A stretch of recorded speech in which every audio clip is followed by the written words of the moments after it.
The problem isn't the worksheets. The problem isn't the testing practices. The problem is that that's the only method we ever use.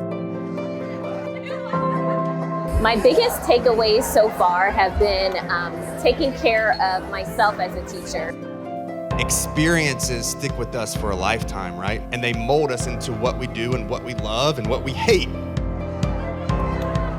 I've enjoyed the speakers. They have been engaging.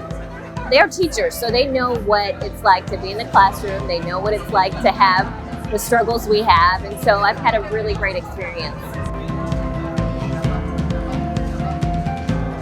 It's been amazing. Honestly, I couldn't have asked for a better PD. I thought the engagement, just the strategies that were shared with the whole group was amazing.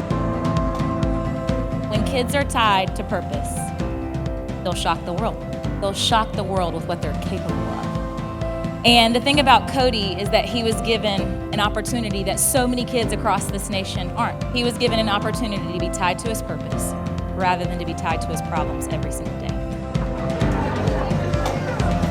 I would say learn how to prioritize yourself as a teacher. That's one of the greatest things that I learned from today. Just to see yourself not just as a person who teaches kids, but a human being that loves children, that loves people. I would describe this event as motivating. I would say it is one where I could prioritize the things that I've been taught to say, the things that they were teaching. I could say, okay, what can I take away and what can I actually apply? So for me, when I sought balance, I was always feeling less than, because I was feeling like I wasn't giving enough to any one specific area.